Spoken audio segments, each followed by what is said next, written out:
Hi there, welcome to Kneppy Invest. Time for my weekly portfolio and technical update video. For those who are watching this on Sunday evening, just after I've released the video onto YouTube, hope you've had an absolutely fabulous weekend.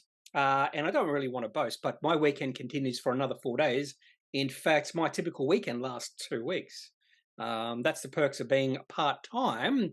And whenever I do any shifts, or any sequence of shifts, usually it's 4 shifts in a row or 48 hours, which means I then get 2 weeks off. I do enjoy life right now, let me tell you. So if you do have the financial capabilities of going part-time, I highly recommend it. And I think to do that and wanting to do that, you have to realize that time is more important than money. There's a really good story that involves Joseph Heller and Kurt Vonnegut. They went to a party, a billionaire's party. I hope this is a true story.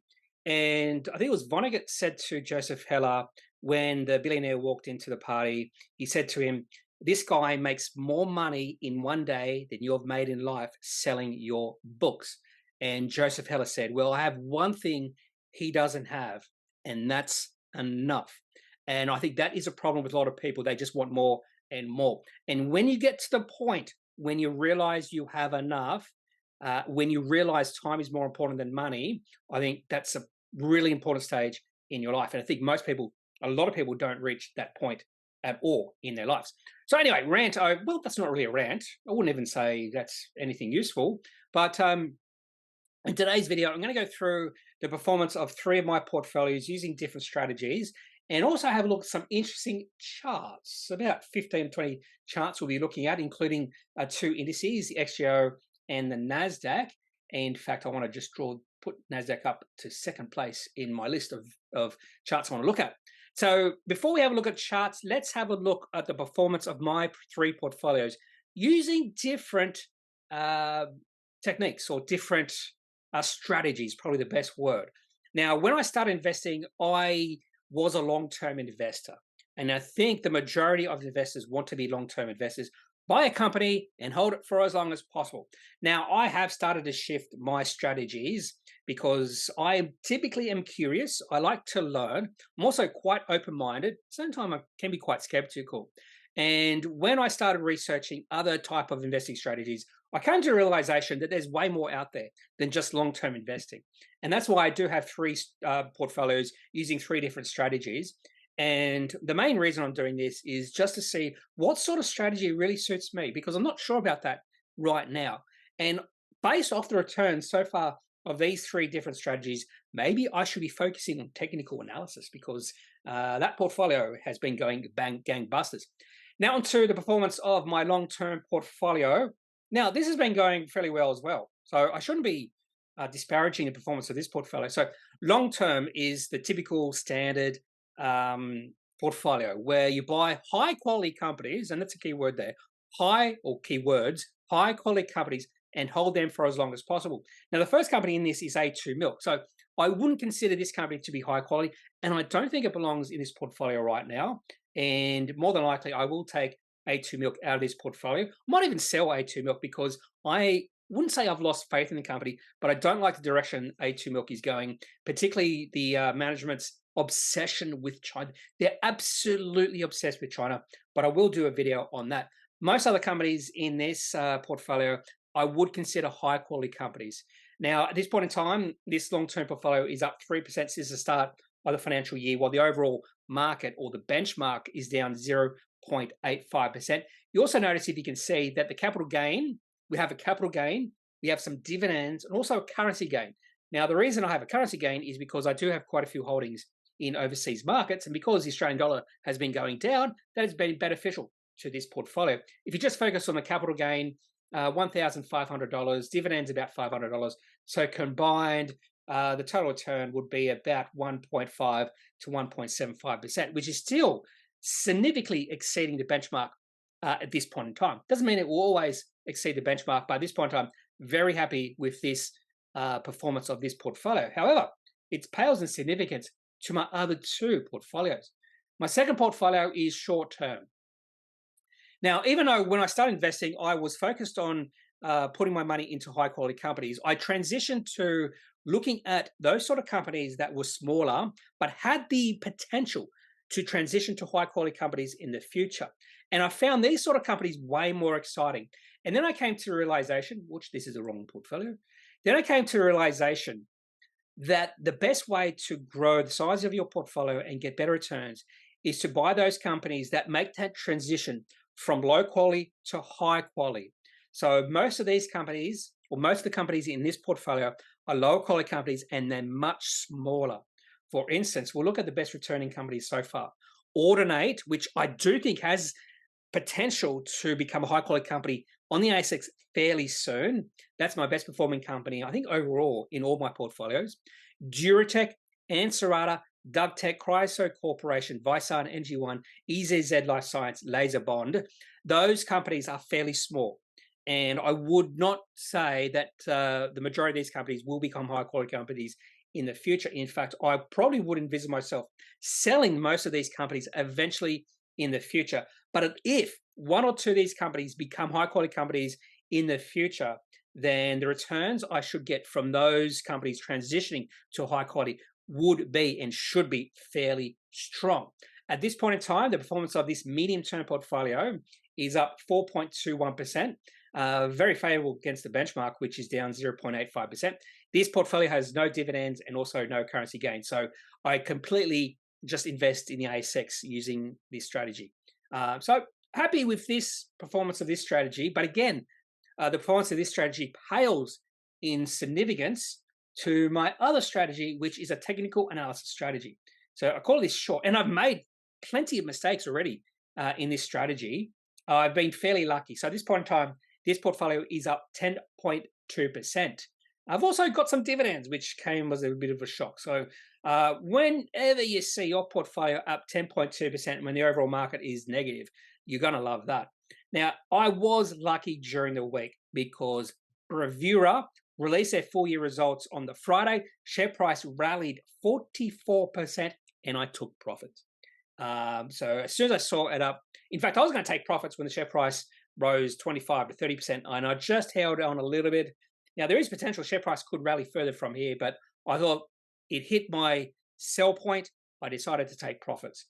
So I have made mistakes, and this is a learning process. But the very fact that I've made mistakes, and I think it's not an absolute complete strategy just yet.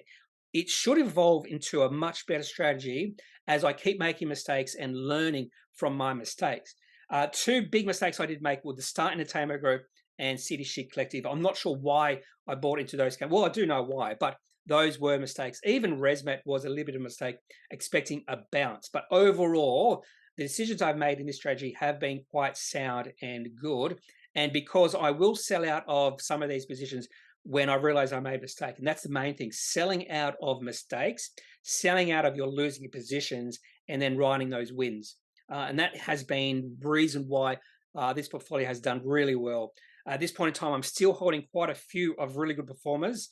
Still holding Megaport, SG Fleet, ServiceStream, MA Offshore, and Smart Group. Very close to selling Smart Group during the week as well. And dividends. What did I get dividends? GUD Holdings and ResMed. $8 of dividends through ResMed. So made 2 transactions in this particular portfolio. Now, I haven't actually included the first of my transactions or the second of my transactions, which is an acquisition. I'll talk about that in a second. But I did, as I've already mentioned, I did take profits in Bravura. Now onto the charts, and I will be showing you some of the charts of companies within this portfolio and also a few in my medium and long-term portfolios. But before we have a look at specific company charts, let's have a look at the indices because we have seen a little bit of volatility over the past few weeks. Those who have been fairly bullish have been muted because particularly those who said we are in a bull market in Australia, which is complete nonsense. We haven't been in a bull market for a long time. In fact, the XGO is just going sideways. You can see that just by looking at this particular chart. There's no trend. There is no trend in the Australian markets right now. And I still keep hearing people say we're in a bull market. We're not in a bull market. They're talking about the NASDAQ, and the NASDAQ is not the Australian markets. Anyway, so couple of negative weeks. In fact, if we look at the weekly chart, Last week's video, I said the last week was the worst week we've seen for a while, and that was down, what was it, down 2.6%. In the last week, we were down another 0.5%, which was not helped by the last trading day of the week, which was down about 1%. Overall, we had 2 big down days and a couple of nice up days. But again, there's no trend in this index here right now. You can see that by my 2 moving average envelopes. They're going sideways. One's the longer term moving average, which is just going sideways. And that's a really good sign that we're in a consolidation phase right now. And if we take a look at the NASDAQ, which is a little bit different, the NASDAQ is and has been an uptrend. We have seen a little bit of pullback, but this is just buy the dip opportunity. And you can just see the spread of these 2 moving average envelopes. The longer term moving average is now, or has been moving up ever since about February or March of this year. And the shorter term moving average envelope is well above the longer term. So that's the definition of an uptrend. And you'll be able to see some companies' charts, specific charts, that are definitely in uptrends. You see very similar patterns of those companies. And this is just a potential buy the dip opportunity. This is not the end of any bull run at all with the NASDAQ. Now onto company-specific charts. And the first one we have to start with is Bravura. Now, I did take a position in Bravura simply because of what happened on the 4th of July, 2023. So we're talking just over, well, almost 2 months ago. And since I took a position in this company, share price has been going sideways. Now, if you do look at the daily chart here, and some of the rules I might be implementing, this would not have been a buy. But when you look at the one, based off the daily chart, but when you look at the 1 hourly chart, a little bit different. This looks a little bit more bullish. And you can see a significant reaction from the market when the company did release a half-year result or full-year results, up 44%. I still don't understand why the market was so excited about these results. On first glance, I was fearing the share price of the market would have savaged Bravura because it didn't look good. But again, you can't look at the numbers the company releases. And I did see this in one Facebook forum, I think it was a trading forum, saying, what's happening here? Bravura's share price is up 44% when their profit and cash flow and revenue are all down significantly. It's not based off the numbers.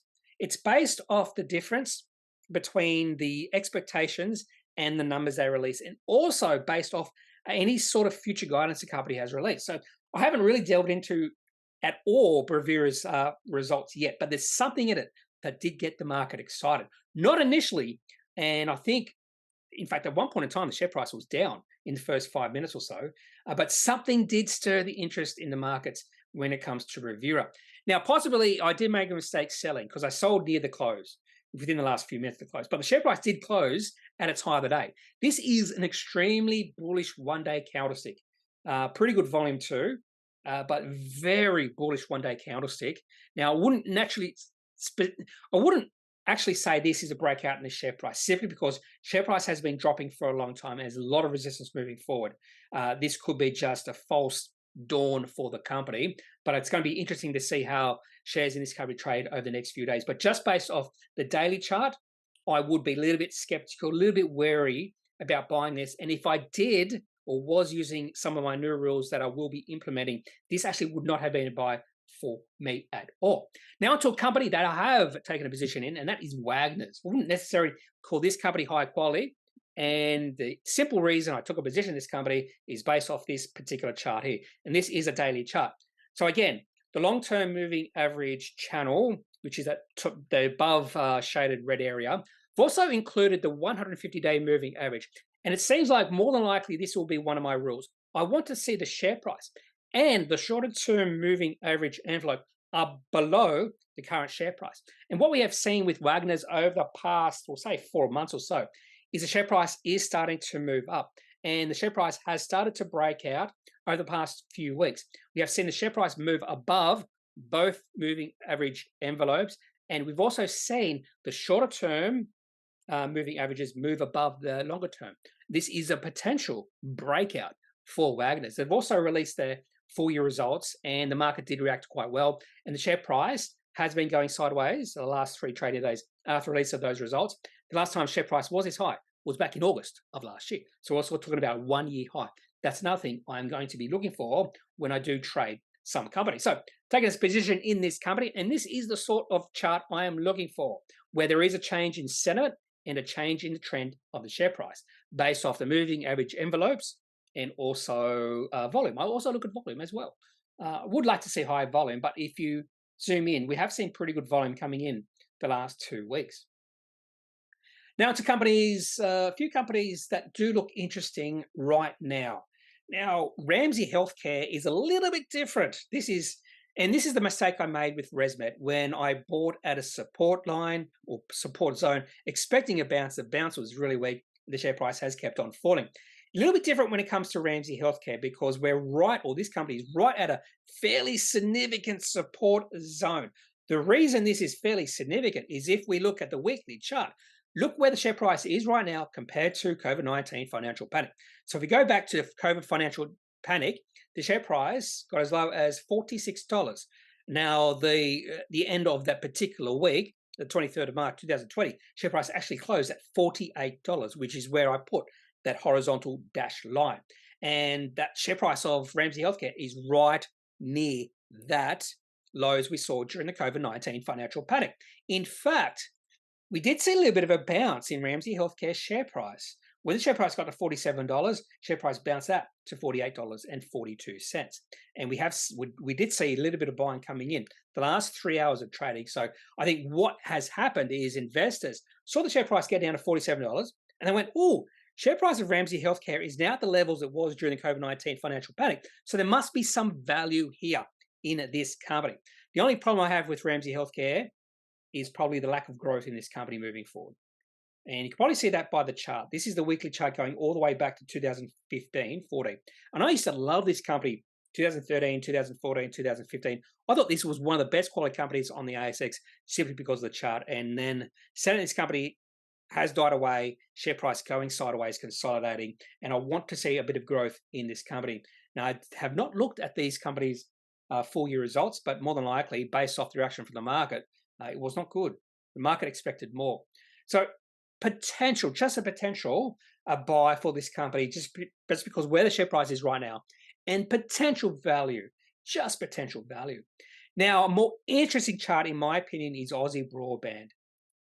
I do own this company. This is it's either in my medium-term portfolio, and if it is in my medium-term portfolio, this is definitely one of the companies that I think has a better chance, a higher probability of transitioning from my medium-term portfolio into my long-term portfolio, or more importantly, transitioning from a lower quality company to a higher quality company. Now, share price was under significant strain between about April 2022 through to the end of 2022. Share price actually fell a fair bit, from $6 all the way down to, at one point in time, less or lower than $2. It has recovered since then, but really share price has been doing nothing until the company released their financial results. That was on the Friday, and the share price rallied 11%.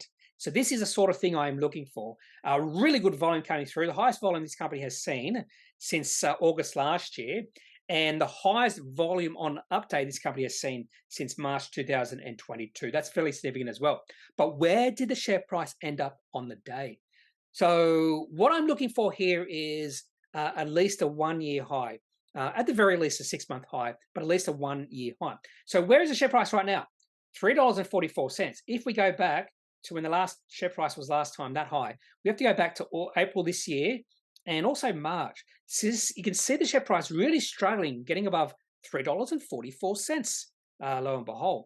Now, there was a little bit of selling coming in when the share price did get above that level, because we can see the 1-day candlestick, and there's a little bit of a shadow above the main body, which means there was a little bit of selling coming in through the day. We can see that selling when we look at the 1-hourly chart, and that selling was in the last hour, which is not a good sign, necessarily a good sign. I wouldn't be surprised to see the share price go sideways here for a few days, because there is a little bit of supply of shares coming to the market because of those shareholders who bought higher prices in the past at these levels, and because of psychological barrier of this being a resistance area.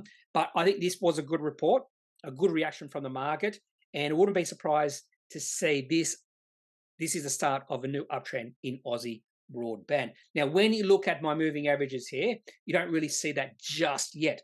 but the shorter term moving average is right on the longer term moving average. So this has a potential, I think, of turning into an uptrend. Now, the last time we had a nice little rally from October last year through to March, we didn't see much volume. So volume was fairly low, apart from the start of that rally. That's the main thing we are seeing here. Some really good volume coming in, which means fund managers are getting excited about this company right now. And ultimately, we want to see fund managers buying en masse. That is what's going to drive the share price higher from here for Aussie Broadband. So this is a company I own, and more than likely won't sell for a long, long time, hopefully.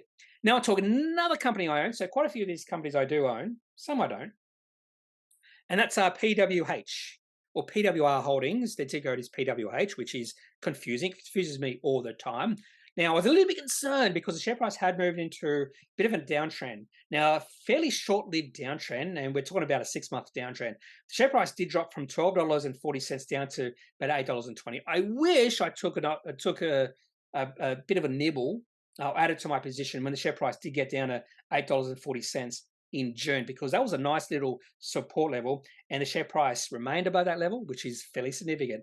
And then we have seen a share price rally upon the release of this company's financial results, which is exactly what I want to see. Now, again, just like Aussie Broadband, that shorter term moving average envelope is getting very close and trying to overtake the longer term. So not necessarily a buy, but the share price is above the 150-day moving average, which is very important. So this would be, a potential adding to my position situation with PWR Holdings. I believe this company is in my long-term portfolio. I do think this company has the potential to grow significantly over the next 5, 10, even 20 years. Now into a company I don't own, that's Hub. Hub 24, again, nice reaction from the market when the company did release their results. Now, if you look at this particular daily chart, share price has been slowly creeping higher, but overall share price is going sideways. At times, you can see a crossover of the moving average envelopes, which is a sign that share price is struggling to move into a trend. Now, when the company did release their results, share price did pop up. Share price actually popped up on the day by 11%. The share price then went sideways the next few days and has remained above $30, which is very important. The reason that's level is important is that's the old highs we saw back in February. So a very important level to remain. And this would be a nice little sneaky potential buy. I've never owned Hub 24. This is just a potential buy. So this is what I should be taking advantage of. Now, it's not an all-time high because we did see the share price of this company get higher back in 2021, but it's at least a one-year high, which is fairly important. And actually, if we do look at the weekly chart, this is a beautiful chart. Beautiful chart, nice dip during the COVID-19 financial panic, nice recovery. Probably the only thing holding me back might be just the valuation. Price-to-earning ratio of 68. Nice dividend yield of 1%. So you might be laughing when I say nice dividend yield. Anything above 0% is nice for me. I don't buy companies because of dividend and dividend yields. I think that is, for me, that is foolish. Because companies that have a high dividend yield tend to not grow or limit their growing. By paying dividends, it inhibits innovation and growth, put it that way, which is a problem for Australia itself, because Australian companies tend to be obsessed with dividends, but unfortunately, dividends suppress and inhibit innovation, and we need innovation to increase productivity. It's the main reason productivity is so bad is because companies aren't incentivized to innovate. It's not up to the workers to increase their productivity. It's up to companies to put in place things like new technologies to increase the innovation, to allow workers to not work harder, but to be more productive. Hopefully that makes sense. Now to another company I've never owned. Would have probably called this one of the most overvalued companies. Share price got up to $22 just over 18 months ago. And just think, $22 18 months ago, and even though the share price has almost halved, the P ratio is still 56, which means the P ratio back in 2021, 2022, early 2022, was over 100. Now, the reason I put this onto my watch list, I would consider this company to be high quality. They have struggled in the past year, very little growth, but I think this is just a one-year blip, and they're going to go back to really good growth in the next year. And the main reason I've put this company and following this company closely now is because what happened after the company released their results. Share price dipped down to a support level, which is around about $10, we'll say $12 or so. And we did see a nice bounce on the day.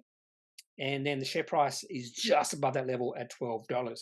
If the share price falls below $12 on strength, say to $11.50, that would be fairly bearish. And I wouldn't, because I'm not a shareholder of this company, and I wouldn't mind owning shares in this company, I wouldn't be against the share price of this company falling to $6. So that'd be awesome.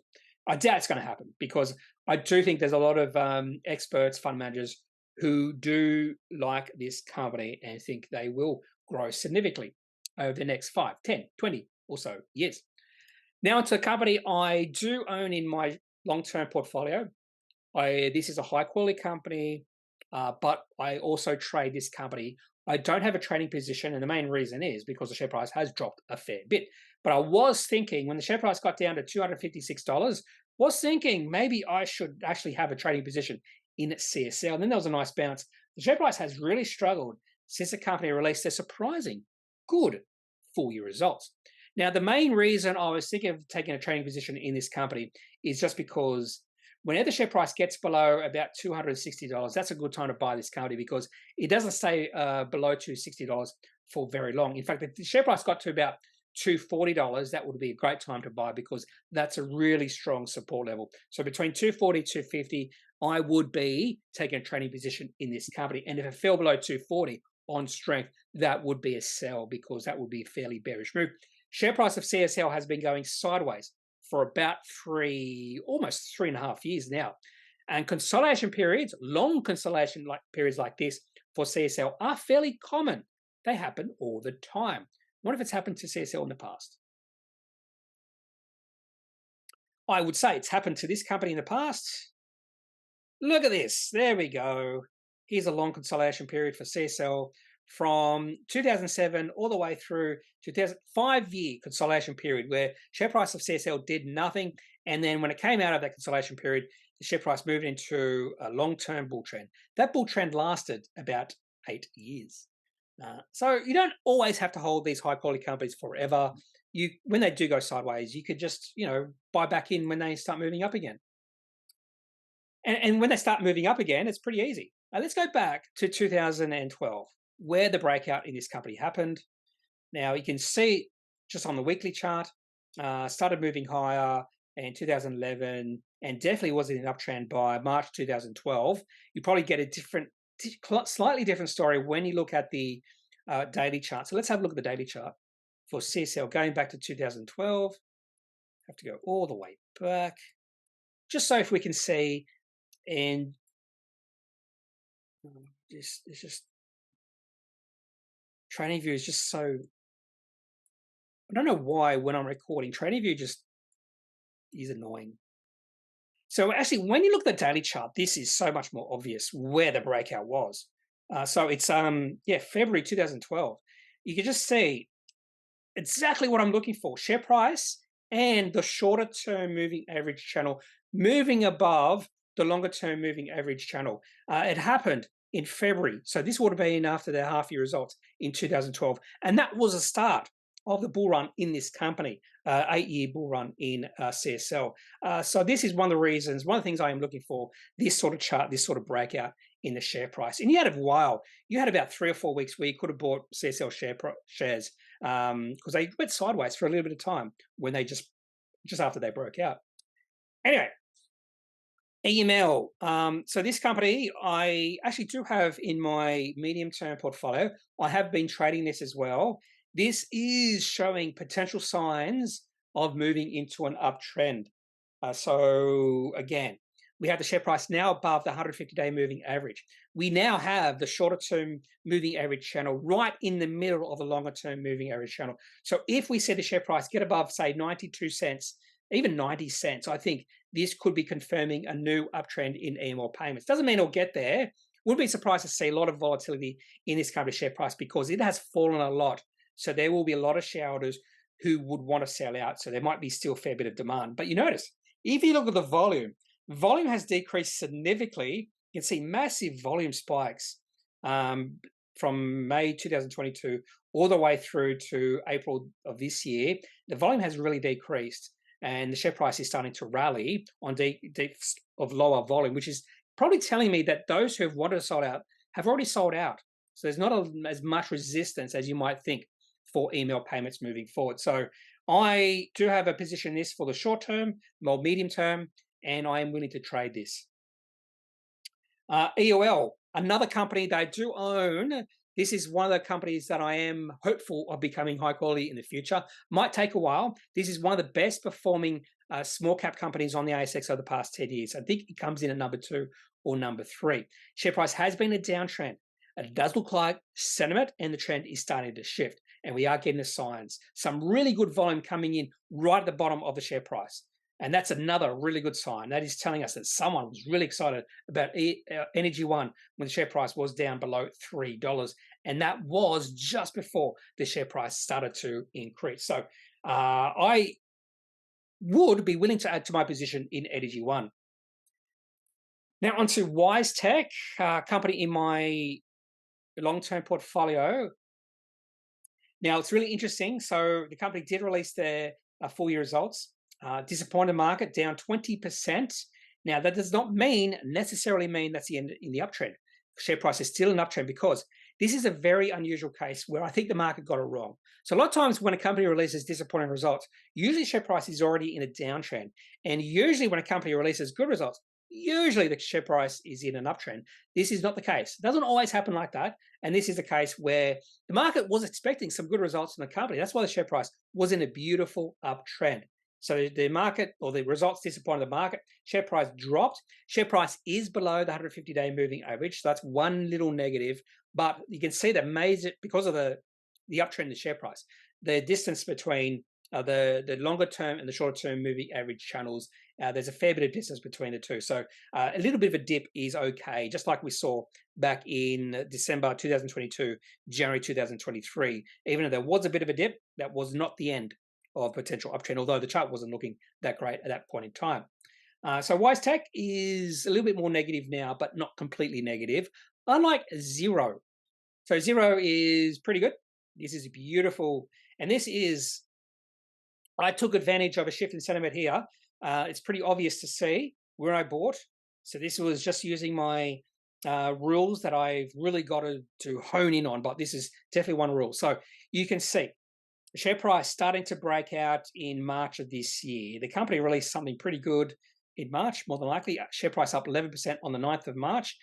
Share price moved above the 150-day moving average, and we started to see a crossover between the two moving channel envelopes. And that was the start of this uptrend. Share price has increased by about 50%, not quite 50% just now. And we saw another buy the dip opportunity in the last few weeks. So beautiful looking chart when it comes to Zero.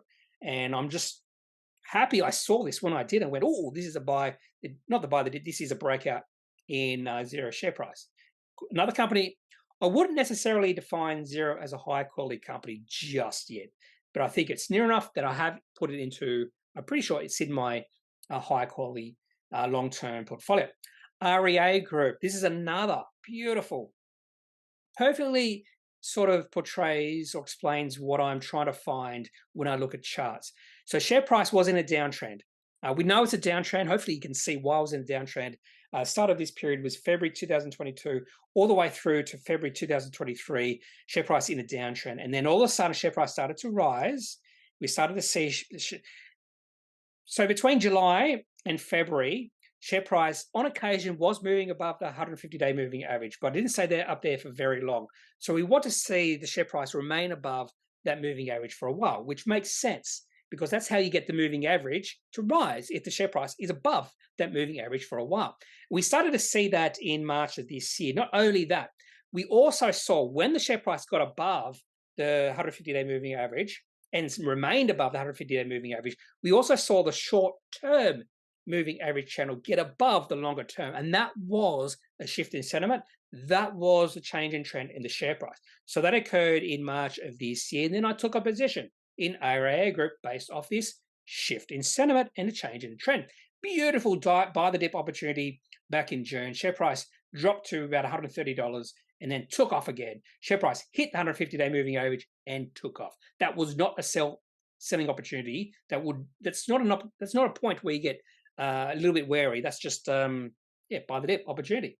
Share price has taken off. Beautiful. Now, it doesn't always work like this.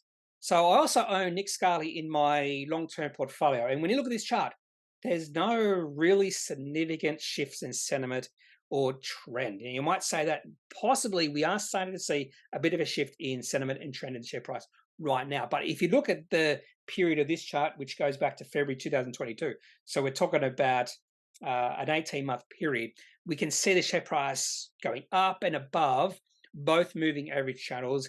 Right now, it's the share price of Nick Scali is right at the highs we saw back in February this year, just before the share price plunged 13% on the release of their half-year results. So a little bit of resistance moving forward, and I would get a little bit more excited if Nick Scali's share price can get above that line, $12.50 on strength. It tried to a few days ago on the 16th of August, but struggling. But this is fine. See the share price just going sideways, which is good. This is good. That means there's not enough supply of shares to drive the share price down. It's really good to see when the share price rallies like Nick Scali, the share price then goes sideways for a period of time. So all that extra supply of those shareholders who want to sell out are being met by demand. There's enough demand to meet that supply. And the reason there's enough demand is because the half-year results did surprise the market. The market liked it. So this is sort of probably wouldn't have bought these shares if I wasn't holding them, just because the chart just looks pretty volatile. Anyway, what I would do is, though, if I wasn't holding these shares and I did see a share price, share price break above, say, if share price gets to, say, $13, that would be very bullish moving forward. Now onto a few charts that look really bullish, Doug. So this was simple. When I bought Doug, it was just a trading, just a technical analysis. And the technical analysis and the breakout in this company's share price was based off fundamentals. The company had turned things around. I'm pretty sure they were profitable or became profitable again, free cash flow positive, operating cash flow positive, and that's why the market has reacted to this company. And I bought Doug shares. I forget exactly what price. It wasn't right on the breakout, which was in January. I think it was on one of these dips I bought in.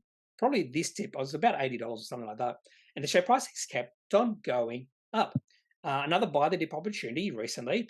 Beautiful uptrend. This is a beautiful developing uptrend. It's only been an uptrend for about 8 or 9 months, so it hasn't been an uptrend for long. And this is definitely a company that I could see myself selling and taking profits, simply because I think this company will struggle to become a high quality company in the future, simply because of what they do. Now on to Audinate. And I'm very happy I decided to take a position in this company just because I thought and I believe this company can be one of the most highest quality companies on the ASX because of their moat. This company's going to have a significant competitive advantage and a significant moat in what they do.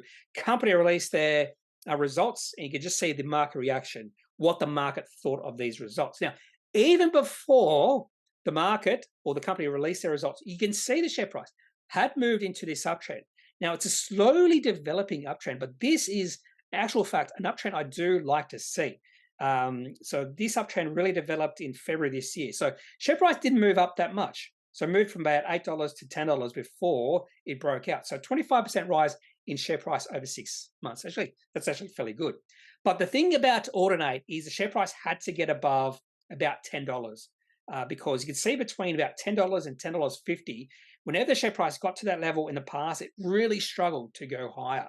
So what happened when the company released their full-year results? Well, the share price didn't move through that level. It opened up well above that level. And that is what you want to see. You want to see the share price get above any sort of resistance zone on strength. And when I say on strength, I mean really high volume. Look at the volume coming in, massive volume coming in. Share price opened up a fair bit on that day. There was a little bit of selling, which is understandable. We know there's a little bit of selling because the share price on the day, and we don't see this in the 1 hour candlestick, there was a little bit of selling. In fact, the selling happened in the last 4 hours a day, and the share price actually dropped from about $12, $12.20, all the way down to $11.40. And that was just profit takers Some of those shareholders who bought in 2 years ago at higher prices, not higher prices than this, because this is an all-time high, but say didn't really see the share price move higher from when they bought until this moment, were taking profits. And that was a mistake, because this was a beautiful result, beautiful reaction from the market, and the share price just keeps on going higher. Will I take profits in Ordinate? Market cap of this company is now above $1 billion. Price to earnings ratio, according to TradingView, is about 100. I think the company could justify the growth in this company. Their profit could justify the P ratio within the profit growth of this company in the next 5 years could justify the P ratio. So no, I'm not going to sell. I'm not going to take profits in Ordinate. Now onto Duratech. This is another company where I didn't necessarily buy this company because I thought, well, what a great potential future this company has. It's just a breakout, just charts. And I bought this company, was it 50 cents? Just look at it. This is like textbook. Well, it's not textbook because I don't really see this much in textbooks. But you can see this little bit of resistance at about 46, 47 cents. You can see the shift and a changeover in the moving average envelopes. So we want to see that shorter term moving average envelope move above the longer term and also move above the 150-day moving average, which is right in the middle of that longer term moving average. Share price then had already moved above that 150-day moving average. And then we saw the breakout in November of last year at around about 48.50 cents. Then I took a position about 50 cents. So I didn't time it perfectly. In fact, when the share price broke out, it broke out on the 7th of November, and I bought in, I forget when, maybe within the next month, the following month. A lot of opportunity to buy in. I totally forget when I bought in. But it was in that month between the 7th of November and the start of December. And you had plenty of time to buy in, didn't move that much higher. And look at this beautiful uptrend. It's a beautiful, beautiful uptrend. This is like one of the best uptrends you'll see on the ASX right now. Any dip is not that long-lived and not that strong. Now, talking about beautiful charts, well, IPD Group. This is another beautiful chart on the ASX. This company listed on the ASX back in late 2021. Typically, I don't buy companies within the first 6 months they're on the ASX, unless I see some good news released from the company. The majority of companies that do IPO and list on the ASX, probably even overseas markets, tend to fall. I don't know the numbers, but based off what I do look at, the majority of companies' share price fall. So what you want to look at is share price of companies moving up in the first 6 months after they IPO'd. And that's what happened to IPD Group. In fact, that's what put me onto IPD Group. The fact the share price was rising after they listed and kept on rising. In fact, the low of this company in their life on the ASX was the day they listed. And then the company released a profit upgrade.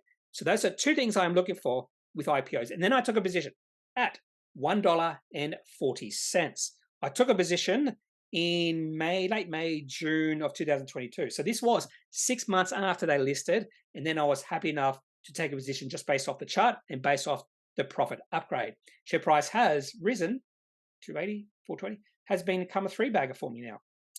Beautiful uptrend. Again, another company that I don't necessarily think I will hold this company forever, but there is potential. This could be a sneaky high-quality company within 5 or 10 years. We'll wait and see. Neuren Pharmaceuticals. So this is another situation. I've probably talked about this company to death. I bought this company. When did I buy this company? Must have been this day here. 7th of December 2021, the share price rose 91%. Most investors would say, why would you buy where the share price has risen 91% in one day? And I would say, well, because there's new information that has come into play and you've got to take into account that information. That's why the share price rose 91% in one day. That's why there was massive volume. And that's why I thought the share price would continue to rise. You can see after the first few days, I bought on that day, I forget what I bought, $3. You can see the share price didn't do much from December all the way through to July. So 7 months when the share price didn't do much. Plenty of time for investors to get on board the Neuren Pharmaceutical share price. And then the share price just zoomed up higher from there. Now, you might say the share price is struggling now, which is sort of understandable. The share price is still an uptrend. And anytime the share price In fact, when you look at this chart, the 150-day moving average has been a really good support level.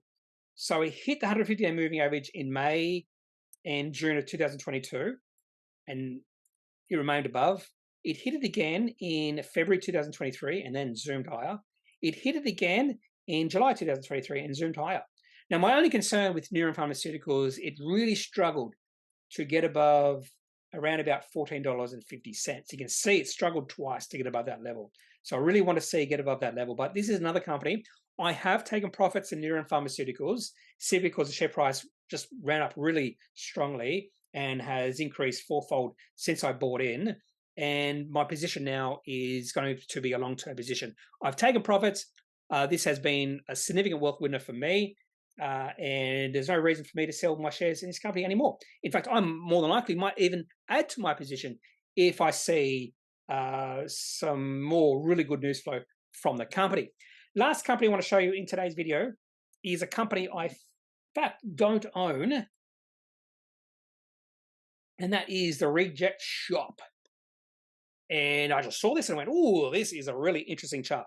So I don't typically, or would not typically classify, well, I would never classify Reject Shop as a high quality company, but this chart does look interesting based off my parameters. So we can see the share price going higher. In fact, the last time the share price was this high was in April 2022. So we are talking about a 16-month high in the share price. Share price is in a developing uptrend. And we can see it's an uptrend just by looking at this particular chart. So all of the things I do look for when I am considering a technical analysis buy, a chart buy, we see that with the Reject Shop. Probably the only thing I don't see is massive volume coming in, but we have seen some spikes in volume, particularly on the 1st of August, some nice volume coming in 3 or 4 days on either side of that. So Reject Shop, I've put this onto my watch lists. Potential buy here. Maybe I should buy it. Maybe I shouldn't put onto my watch list. Maybe I should just take a position in this company because not all my trades will be 100% successful. I would say 30 to 40% will not be successful. And you just don't know sometimes which ones will play out well in the end. And maybe the Reject Shop is one of the companies too that will be successful. Anyway, that's all I have for this particular video. If you have any questions about any companies I've talked about, questions about my portfolio, just leave those thoughts, your questions in the comment section of this video. Otherwise, I am not a financial advisor. If you do need financial advice, make sure you seek out someone who is qualified and can speak to your own financial needs. That's it for this video. Have a good day. Bye.